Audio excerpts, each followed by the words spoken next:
Hello friends, જય શ્રી ગણેશ. બધાને સ્વાગત છે તમારું મારી ચેનલ ગુજરાતી કિચનમાં. જ્યારે મને સમજ ન આવે કે એવું શું બનાવવું જે ખાવામાં ટેસ્ટી અને બનાવવામાં સરળ હોય અને સાથે નાના મોટા બધા ભરપેટ ખાઈ લે, ત્યારે હું આ ઝટપટ બનતી રેસીપી બનાવી લઉં છું. 50થી વધારે વાર બનાવી લીધી છતાં ઘરે બધાને પહેલી વખત ખાતા હોય એટલી જ પસંદ આવે છે. અને સૂજી, બેસન, મેંદાના તો અલગ અલગ બહુ નાસ્તા અને રેસીપી તમે બનાવી હશે, પણ આ પૌવાનો નાસ્તો તમે કદાચ ક્યારેય ટ્રાય નહીં કર્યો હોય. તો ચાલો બનાવવાનું શરૂ કરીએ. એ પહેલાં જો વિડીયો તમને પૂરો જોયા પછી થોડો પણ પસંદ આવે તો વિડીયોને લાઇક, શેર અને સબસ્ક્રાઇબ કરવાનું બિલકુલ નહીં ભૂલતા. તો અહીંયા આપણે એક મિક્સિંગ બાઉલમાં 1 કપ જેટલા ચોખાના પૌવા લઈ લીધા. હવે ચોખાના પૌવા છે, જાડા પાતળા જે પણ ઘરમાં અવેલેબલ છે એનો ઉપયોગ કરી શકાય છે. હવે આ પૌવા છે એમાં આપણે પાણી એડ કરી અને સરસ એવા ઘસી અને 2 થી 3 પાણીથી આપણે એને ધોઈ લઈશું. અને આ નાસ્તાની ખાસ વાત એ છે કે નાના મોટા બધાને પસંદ તો આવશે જ, સાથે ખૂબ ઓછા તેલથી બને છે અને એકદમ ઝટપટ બની તૈયાર થઈ જાય છે. તો અહીંયા જોઈ શકો છો પૌવાનું પાણી છે બહુ બધું ખરાબ થઈ ગયું હતું, તો બીજા 2-3 પાણીથી આપણે એને વોશ કરી અને અહીંયા પૌવાને આપણે લઈ લીધા છે. પૌવાને ખાલી ધોયા જ છે એટલે પૌવા હજુ કડક જ છે. તો આપણે એમાં એડ કરી દઈશું માત્ર 2 ચમચી જેટલો રવો. તો જો રવો છે એ માત્ર 2 ચમચી જેટલો જ એડ કરશું, એનાથી વધારે બિલકુલ એડ નથી કરવાનો. હવે રવો છે એને પણ સરસ એવો પૌવા સાથે મિક્સ કરી દઈએ. પૌવાનું પાણી આપણે નિતારી લીધેલું હતું તો 2 ચમચી જેટલું પાણી એડ કરી દઈએ, જેથી કરીને પૌવા અને આપણે જે 2 ચમચી રવો એડ કર્યું એ સરસ એવા પલળી જાય.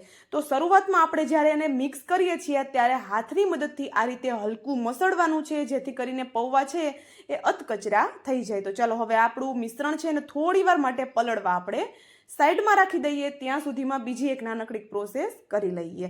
તો એના માટે અહીંયા ગેસની ફ્લેમ ચાલુ કરી એની ઉપર એક કડાઈ રાખી દીધી અને કડાઈમાં આપણે 1 ચમચી જેટલું તેલ લેવાનું છે. તો તેલ છે એનો ઉપયોગ પણ વધારે નથી કરવાનો, બસ 1 ચમચી તેલમાં આપણું કામ થઈ જશે.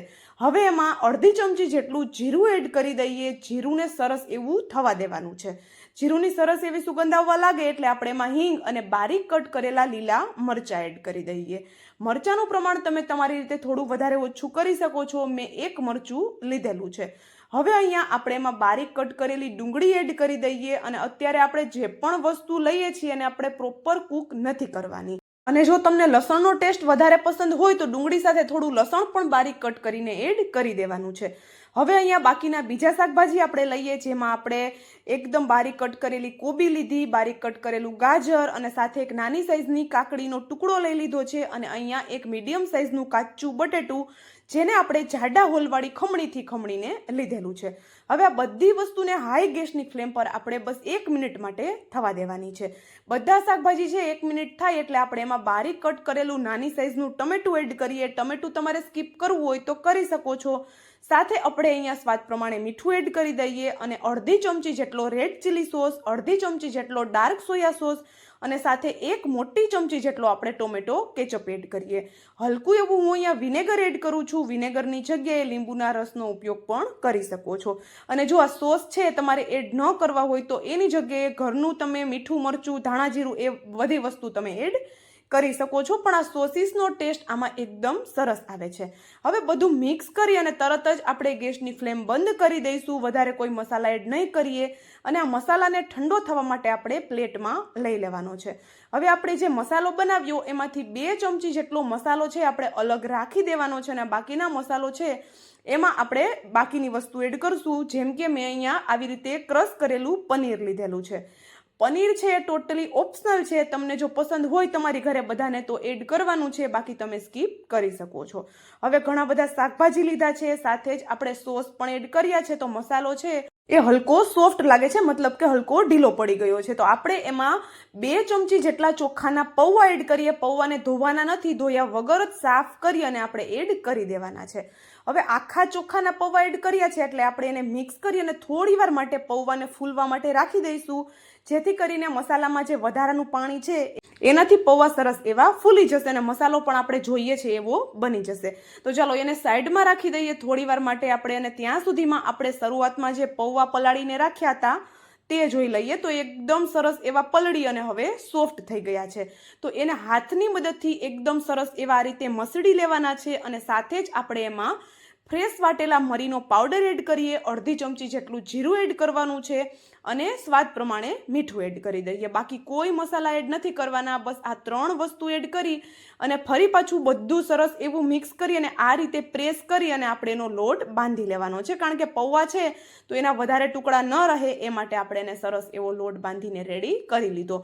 હવે હલકું એવું તેલ જો તમારે લગાવવું હોય તો લગાવી શકો છો. બાકી આ રીતે લીંબુની સાઈઝનો લુઓ લઈ હથેળીમાં આ રીતે એક પૂરીનો શેપ આપણે એને આપી દેવાનો છે. એકદમ ઇઝી છે. તમને થતું હશે કે પૌવા સાથે માત્ર 2 ચમચી જેટલો જ રવો એડ કરેલો છે તો આ પ્રોસેસ કરવામાં વાર લાગતી હશે કે આ પૂરી છે એ તૂટી જતી હશે, પણ જો ધ્યાનથી કરશું તો એવી કોઈ પ્રોબ્લેમ નથી આવવાનો. તો અહીંયા જોઈ શકો છો આપણે જે સ્ટફિંગ બનાવીને રાખ્યું હતું 1 ચમચી જેટલું સ્ટફિંગ આપણે સેન્ટરમાં રાખી દઈએ અને એકદમ હળવા હાથે આ રીતે એનો બોલ્સ વાળી લઈએ. જો બોલ્સ ક્યાંયથી ક્રેક્સ થાય છે તો પણ આપણે એને આરામથી ફીલ કરી શકીએ છીએ, કારણ કે આપણે આ નાસ્તાને બિલકુલ સ્ટીમ નથી કરવાનો કે નથી આપણે એને તળવાનો કે નથી પછી એને આપણે શેકવાનો. તો અહીંયા આપણે જોઈ શકો છો એકદમ સરસ એવા આપણા બોલ્સ છે એ બને છે. આરામથી અને હળવા હાથે બનાવશું એટલે કોઈ પ્રોબ્લેમ નહીં આવે. તો બધા બોલ્સ એ જ રીતે આપણે બનાવી લીધા. તો ચાલો બોલ્સનો આપણે એક ઝટપટ વાળો વઘાર કરીએ. તો વઘાર માટે 1 ચમચી તેલમાં આપણે થોડું એવું અહીંયા જીરું એડ કરી દીધું અને તેલ છે આપણું સરસ એવું ગરમ થાય પછી આપણે બનાવેલા બોલ્સ એમાં એડ કરવાના છે. સાથે જ જે આપણે બોલ્સની ઉપરની લેયર બનાવી એમાં થોડું મીઠું મને ઓછું લાગતું હતું તો મેં તેલમાં એડ કરેલું છે. હવે અહીંયા આ રીતે બધા બોલ્સ છે એ ગોઠવી દેવાના છે. ગેસની ફ્લેમ એકદમ સ્લો રાખવાની છે. તમને થતું હશે કે આ કાચા બોલ્સનો કેમ વઘાર, પણ ચોખાના પૌવા છે આપણે 2 ચમચી જેટલો જ રવો એડ કર્યો છે તો બિલકુલ કાચો ટેસ્ટ તમને આમાં નથી આવવાનો. છતાં જો તમને એવું હોય કે કાચો ટેસ્ટ લાગશે તો 2 કે 3 મિનિટ માટે તમે આને સ્ટીમ કરી શકો છો, પણ જરૂર નથી પડવાની. આ રીતે બોલ્સ ગોઠવી ગેસની ફ્લેમ સ્લો કરી ઉપરથી એને કવર કરી દઈએ. થોડી વાર માટે એમ જ સ્ટીમ થવા દઈશું એટલે ચોખાના પૌવા તો જલ્દીથી સ્ટીમ થઈ જ જાય છે. સાથે જે આપણે રવો એડ કર્યો એ પણ એકદમ જલ્દીથી સ્ટીમ થઈ જતો હોય છે.